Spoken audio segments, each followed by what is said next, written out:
علیم خان صاحب کی نواز شریف صاحب سے ملاقات ہوئی ہے، اب تو تقریباً ہر طرف سے اس کی کنفرمیشن آ گئی ہے، کیا انہوں نے باقاعدہ نون لیگ جوائن کر لی ہے؟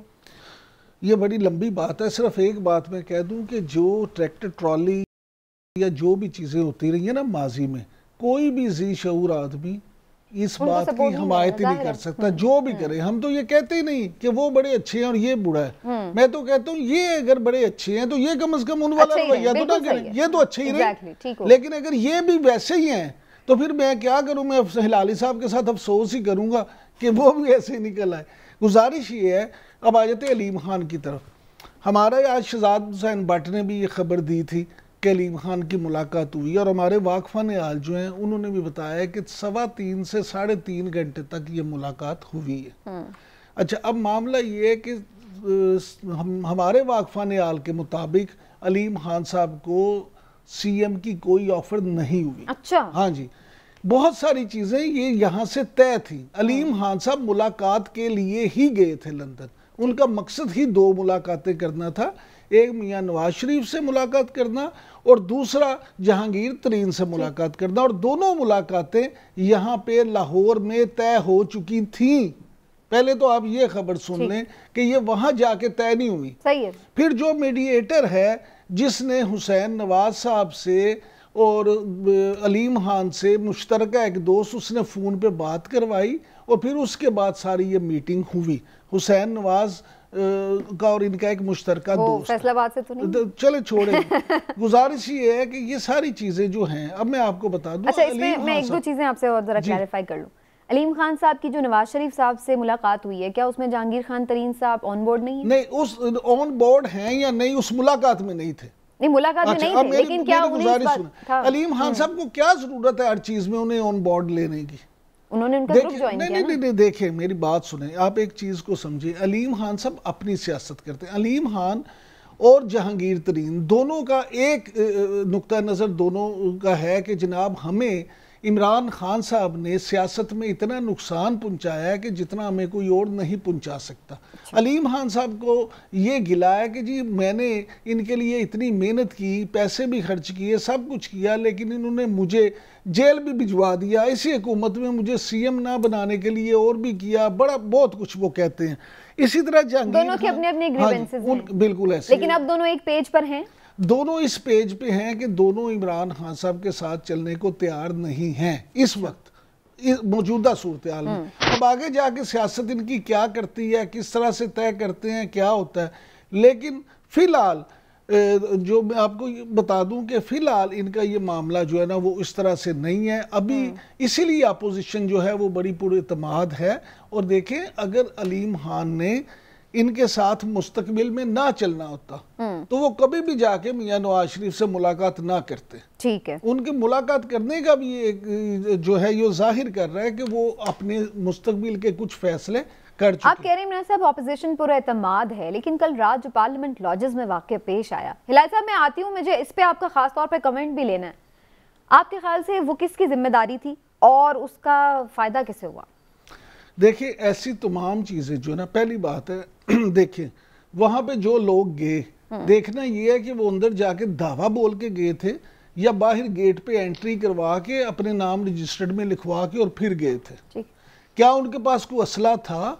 کیا وہ ڈنڈا بردار تھے؟ کیا انہوں نے وہاں پہ کوئی توڑ پھوڑ کی، کوئی ہنگامہ آرائی کی، یا صرف اس بنا پہ کہ انہوں نے ایک جیسا لباس پہنا ہوا ہے تو آپ ان کو دہشت گرد قرار دے دیں؟ گزارش یہ ہے نا کہ اگر وہ باقاعدہ دیکھیں، پارلیمنٹ لاجز میں جانے کا ایک طریقہ کار ہے۔ جی، وہ تو ہم بھی جا چکے ہیں، ہمیں بھی پتہ ہے کہ سختی سے باقاعدہ چیکنگ ہے، اگر تو وہ سارے اصول ضابطے پورے کر کے گئے ہیں تو پھر حکومت کو اس طرح سے دعویٰ بولنا نہیں چاہیے تھا۔ اگر آپ کو اعتراض ہے تو آپ انہیں اندر جانے ہی نہ دیں، اور اگر آپ نے انہیں جانے دیا ہے تو آپ پھر وہاں انتظامیہ سے کہیں کہ جناب جو غیر متعلقہ لوگ ہیں، آپ جا کے جن کے کمروں میں ہیں ان سے کہیں کہ جی وہ ان سے وہاں پہ کوئٹ کروائیں، ان کو باہر بھجوائیں۔ یہ ساری چیزیں دیکھیں، میں اسی لیے لیکن کیا یہ کوئی سوچ سمجھی سازش نہیں تھی آپ کے خیال سے؟ نہیں، کیا کس حوالے سے؟ چلے میں حکومت کی طرف سے یا اپوزیشن کی طرف سے؟ اپوزیشن کی طرف سے، اپوزیشن تو صاف کہتی ہے، حکومت کا یہ کہنا ہے نا کہ جی انہوں نے جان بوجھ کے یہ کیا۔ جمعیت علماء اسلام والے تو یہ جمعیت جمعیت اسلام والے تو یہ تسلیم کرتے ہیں کہ ہمارے یہ اس لیے آئے تھے کہ ہمارے ایم این ایز یا ہمارے پارلیمنٹیرینز کو حکومت والے اٹھا کے نہ لے جائیں. چلیے ہلالی صاحب، کیا یہ بات لاجیکل ہے کہ ان کی سیکیورٹی جو ہے جنہیں میں پرائیویٹ اپنی سیکیورٹی دے دوں جی یہ ہمارے پارلیمنٹیرین کو اغوا نہ کر لیں؟ پہلے کون سے موقع پہ پارلیمنٹیرین اغوا ہو گئے؟ یہ ان کی ذمہ داری ہے کیا؟ کل جو رات واقعہ آیا ہوا. کریکٹ.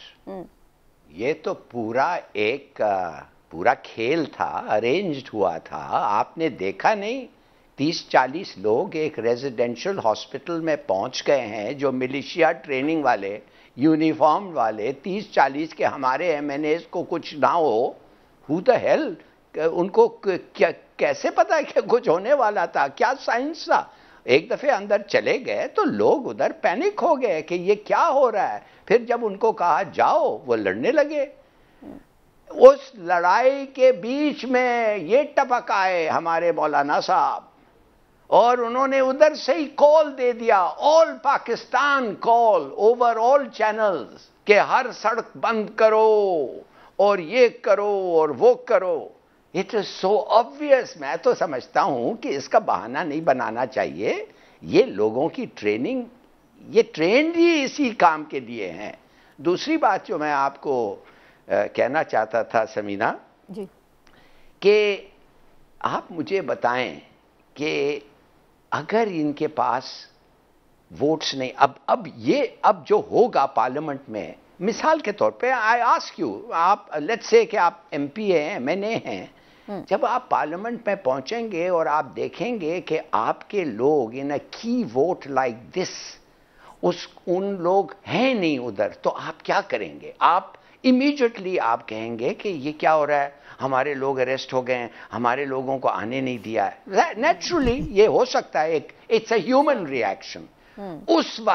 اس وقت جو دوسرے لوگ ہیں جو واقع آ کے عمران خان صاحب کے لیے نہیں ووٹ کرنا چاہتے تھے، اپنی سب چیز so to speak political career کو رسک کر کے آئے ہیں، وہ کیا کریں گے؟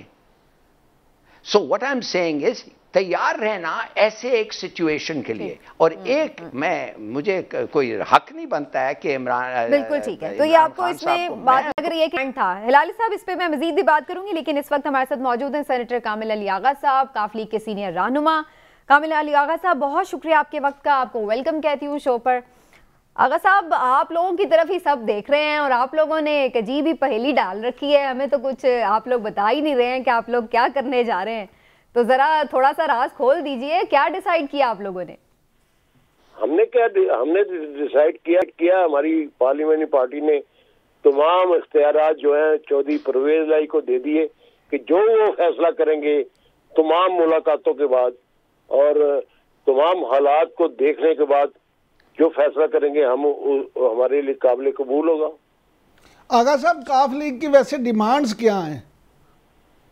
ہماری کوئی ڈیمانڈ نہیں ہے. ہماری ڈیمانڈ تو یہ تھی کہ عام آدمی کو فیسیلیٹیٹ کریں، مہنگائی کا خاتمہ کریں، بے روزگاری کا خاتمہ کریں، لا اینڈ آرڈر کی سچویشن ٹھیک کریں. کرپشن کے نعرے کے بعد بڑھ رہی ہے، اس کا ریٹ 5,000 سے 50,000 ہو گیا، اس کو کنٹرول کریں. یہ ہمارا مطالبہ، اس کے علاوہ تمہارا تو کوئی مطالبہ نہیں ہے. نہیں، لیکن یہ 4-5 مطالبے تو پھر پورے نہیں ہوئے، تو اس کا تو مطلب ہے کہ یہ کوئی مطالبہ پورا نہ ہوا تو پھر آپ اپوزیشن کے ساتھ جائیں گے کیا؟ نہیں،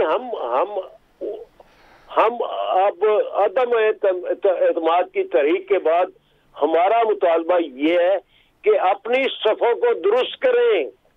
اپنے اندر ہم اپنے معاہدے پہ قائم ہیں، لیکن اگر اپنا مینڈیٹ نہیں پورا کر سکیں گے، اگر آپ کا شرارہ بکھرا ہوا، آپ کا پنجاب کے اندر 3 گروپ ہوں گے، آپ کے پی کے اندر 3 گروپ ہوں گے، تو پھر اس کے بعد ہمارا تو معاہدہ ختم ہو گیا نا. ہمارا معاہدہ تو مینڈیٹ کا تھا.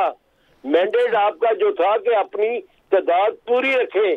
اگر آپ کی تعداد پوری نہیں ہوگی تو اس کے بعد پھر آپ بھی ساتھ چھوڑ جائیں گے، یعنی ان کے اپنے چھوڑے ہیں تو آپ لوگ بھی نہیں ساتھ دیں گے. یہ تو کیا بات ہوگی آغا صاحب؟ مشکل وقت پڑے گا تو آپ لوگ بھی ہٹ جائیں گے.